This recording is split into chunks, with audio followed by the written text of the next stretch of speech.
is Kassandra Pierre. I am currently an AVP at Citigroup for Technology Talent Development, and also the president of the Women in Cybersecurity Neurodiversity affiliate. Sorry. I've had a very diverse and varied career path. I think I am your prototypical generalist. Throughout my career, I've been in the nonprofit world. I worked in healthcare, in education, and now I'm in finance. I actually started out as a bio pre-med major when I went to college, and quickly determined that that was not for me and I needed to do something else. So I've been a lifetime volunteer for nonprofits, and it was a natural progression to go in that direction. Started volunteering with a small nonprofit. Then I moved to working with kids, volunteering with them, and I was like, oh, okay, this feels like a good fit. Worked in education for almost 10 years, first as a crisis interventionist, then as an assistant dean. Then I got promoted to an administrative role supporting leadership. I did that for about 4 years. Relocated to Tampa, needed a brand new start, and was working as a support to president and CEO of healthcare. Loved being on the back end, working with budgets, working with stakeholders, that kind of work. So continued on that path. Started a PwC, continued working in that path, and now I'm in the role that I am. So I've been able to acquire a lot of very diverse, unique experiences, and I've been able to work with a lot of great people. And some people see generalism as, being a generalist is a bad thing. I think it's actually a very good thing because it has stretched me in so many ways, and just makes me comfortable with the work that I do. I mean, education, from working with little kids to, working with leaders to write grants and work on the budgets to get more, resources for our students. Being able to lend my skills in that way, I felt has made the most impact. So, even when I entered the financial services world, I still like to continue to do those kinds of things and continue to volunteer. So, I think, having a very non-traditional career path, although I thought it was a horrible thing at first because I couldn't quite settle into something, I see now how I've been able to bring all of those experiences to what I do, and I think it's made me a more open-minded person. VroomTek started with multiple missions. So essentially what VroomTek is, it is a small to medium-sized business consulting firm. When you think consultation, you think strategy and all of those things. Yeah, but I think what we want to do, or what our mission is to provide sound operations consulting to small and medium-sized business owners. Especially with COVID, a lot of people left the working world to start their own business, and they have the drive, they have the passion, but a lot of people don't have the know-how, if you will. I've been volunteering with disability and now for about 1.5 years, and a lot of my students who are disabled have encountered many hardships trying to pivot or trying to get into a career or even just a job. A lot of companies have not yet bought into and understand the importance of providing accommodations for their workers, and a lot of times those hardships are exponential even in the interview process, and I've seen that. So I really want to provide a safe learning ground, if you will, for people who want to hone skills and develop leadership skills and get accustomed to the world of work.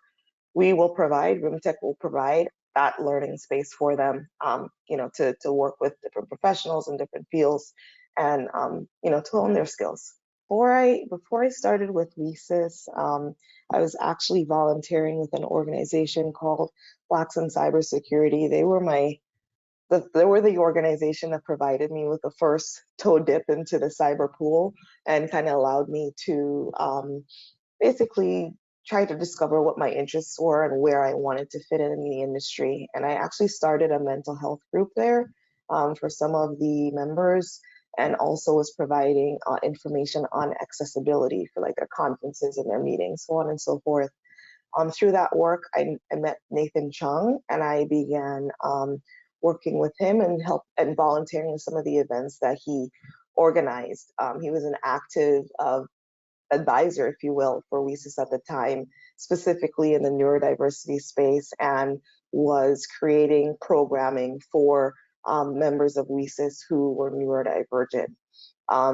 Through that work, I began to sort out some of my own neurodiversity issues and realized just how valuable it was to provide programming specific to those individuals. And through the work with him, joined forces with 5 other individuals, and we decided to come together to create an official affiliate for neurodivergent individuals in WESIS, to bring in resources, community members, other organizations to provide support. It started out as like a little kernel of interest, and it kind of blossomed and into something really big. And I can't believe that we're actually doing this now, because it was just a fleeting thought maybe a year ago. But we're in the process right now of really doing a lot of planning for next year, joining forces with a couple community organizations. And we hope that next year we can launch activities for our members, and really continue to be at the forefront of thought leadership for neurodiversity, specifically in cybersecurity. My personal interest started in social engineering and open source intelligence. The way I came into the cyber world, and what really piqued my interest it stemmed after my dad got hacked, and just based on what I knew about the internet, and I was poking around and Googling, and I realized that I actually had a knack for finding information that wanted to be hidden. And after exploring the conversation, the experience with a couple of people in the field, they say, oh, well, this may be a good fit for you. Maybe you should just, continue looking into that. So, yeah, my personal interest, social engineering, open source intelligence, cybersecurity operations, incident response, that kind of thing, is what I really like. I think when I do make a full pivot into cyber, it probably will be in enterprise risk management and threat intelligence. I think that's where my interests lie, and I've been very, very lucky to have a mentor, I'd say, for the last 2 years now, in the threat intel space, who provides me with a lot of support, and we talk shop, as he says, and discuss all of these issues that unfortunately have become normalized in cyber. And hopefully I can lend my skills to battling the bad guys.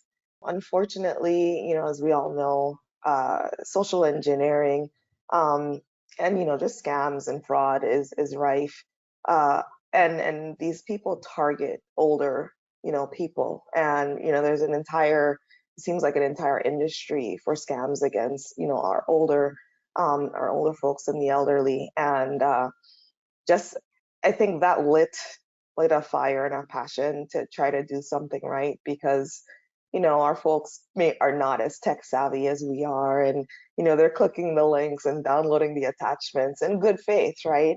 And being able to provide, like I did at the time, provide them with some knowledge around how to be prepared and to protect themselves.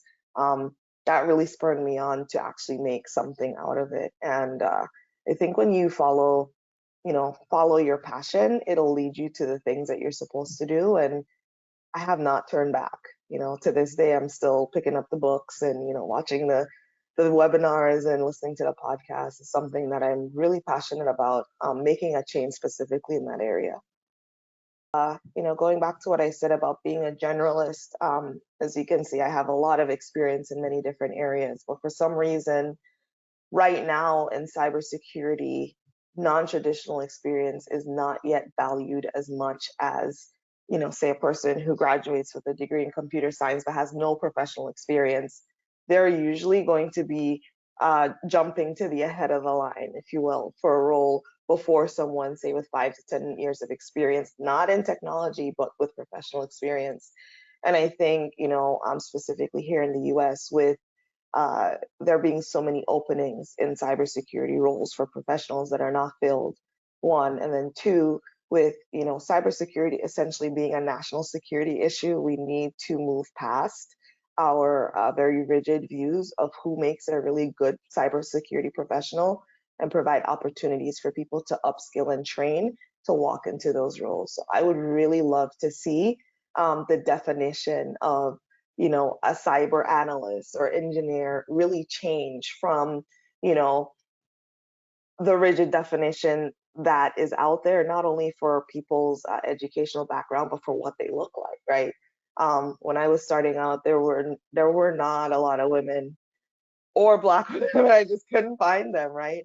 And specifically in threat intel, and it was shocking. Like, why? I know so many people who would be awesome at at this job. Why is it like that? And as I started to unpack, the different ideas and um, limitations of people's thinking behind, who would fit, who would be successful, I realize it's probably because people are comfortable with what they have, and to make a change or to think differently is difficult, but we are losing out on so many talented people that could add so much value in many different ways to the field because we are not thinking holistically. So that would be the number one thing that I would like to see change.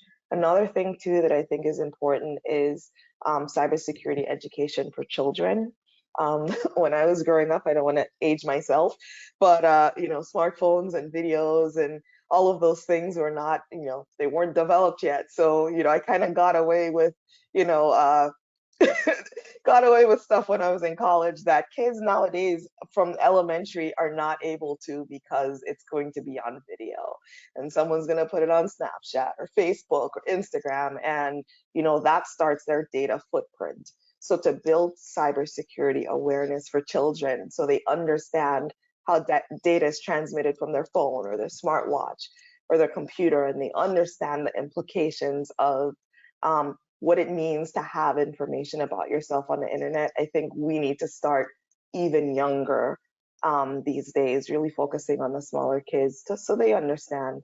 And who knows, we may be creating a new batch of analysts and engineers by doing that. So yeah, those two things, education and definitely a more inclusive way of bringing people into the field, supporting them, upskilling them, and helping them connect to the role that they want. I would say if someone is sitting out there right now listening and cyber is something that they're interested in, but they don't know where to start, get on the internet. Just get on the internet, do some research, find out what is the cybersecurity thing? What do cybersecurity analysts do? Start there. Two, connect with someone in the space, someone local to you, someone on the internet. The one thing I can say about the information security and cybersecurity industry, the professionals are very open to sharing and to supporting other people, specifically people who want to come in to the field. So I was able, when I had this burning need to learn more and to connect, I got on Twitter and I just started following people on Twitter, and commenting on their posts, and that led to conversations. LinkedIn is another great place for people to connect to folks in the field. Search for a role that interests you and see all of the people in that role and reach out to a couple of them and say, hey, I'm interested in this field. Can you tell me about what you do? What's a typical day like? What advice would you give me, to get started? And you'll be surprised just how open and supportive people are in sharing what they are passionate about. That's what I would do for individuals, for our neurodivergent individuals who, and this is just for work in general, but specifically for cybersecurity. The field is very, it can be taxing, specifically to mental health and physical health. In order to bring your best self, your authentic self to the table, if you need support, ask for what you need. I think that was a big mistake that I made early on in my career. And that led to a lot of stress and burnout is to, I was doing the 12-hour day, 6-day-a-week schedule. I didn't have flexibility. I wouldn't get up from my desk, those kinds of things. And it affected my physical health. I think it is very important for us to create the parameters by which we are going to be successful and stick to those, and then communicate that to other people. If it's your manager or your team, say, hey, I need a break at the middle of the day, or I'll log in later, after hours. Really ask for what you need so you can be supported. If you don't ask, people won't know, right? So just do that. And then I think once people know how to support you, it gives you a better chance of really reaching the goals that you have and being a really good professional in your space. That's how you grow your skills. That's how you connect to, promotions and new opportunities, when you can bring 100% to work every day. I would say definitely get on the WESIS website. WESIS provides anyone, not just women, anyone who has an interest in cybersecurity with lots of resources. Get on the site, connect with WESIS members. We have tons of affiliates, both regionally and, we have special interest group like the Neurodiversity affiliate. Connect with someone in the space. I mentioned SANS. SANS always has a lot of good webinars. There's YouTube. Oh my goodness, there's so many great people on YouTube providing free content. The Cyber Mentor is Heath Adams from TCM. He is just giving so much information for free. Gerald Auger is another person to follow. And of course, CREST.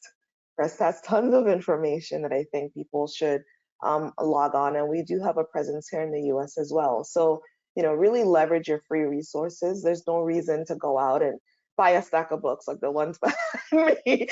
Just get on the internet. There are tons of resources there for free. You can get your feet wet there to see where you want to land, right?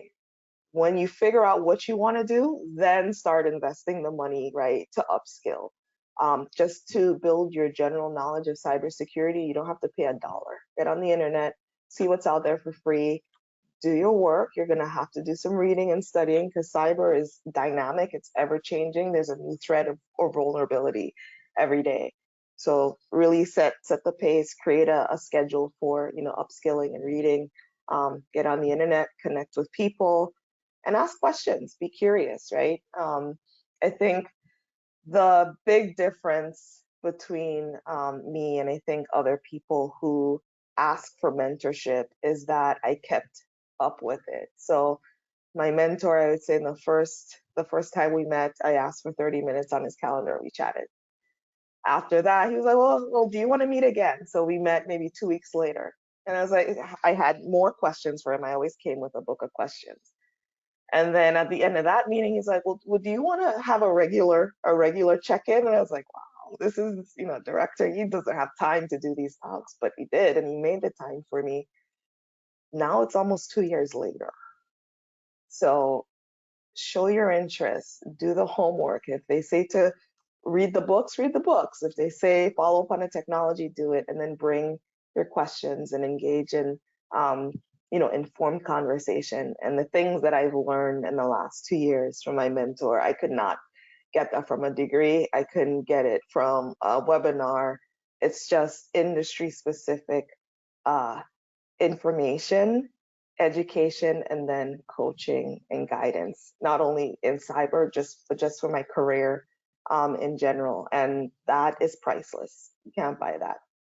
In the last 2 years, I've had some really great people just pour into me, provide me with support, answer my questions, alleviate my hesitancies and my fears when I, was not sure of myself or my technical acumen or what I would be good at. They saw what I had or what I would be capable of and spoke it into me and reinforced to me that, yes, this was a good field for me. I would, I could bring value. I just had to keep at it and study. And when you have people in your life who support you personally and professionally, and you know that they will be there even when you make a mistake or you do the wrong thing or you get something wrong, it makes you more inclined to try. When you know you have a group of people supporting you and they have your back, it is easy to take chances because you know in the end you'll have support regardless. And I think that that support has been instrumental in me stretching myself and reaching for stretch goals, because I know that even if it doesn't work out and you know, I have to do something else or I have to make a pivot, um, I'll be fine. You know, you'll be fine. And I think a lot of people don't seek out mentorship early in their careers. It should be something that everyone does. Wherever you are, find someone that you know can provide you with the guidance that you need to, you know, push forward. It'll make a big, big difference in your life.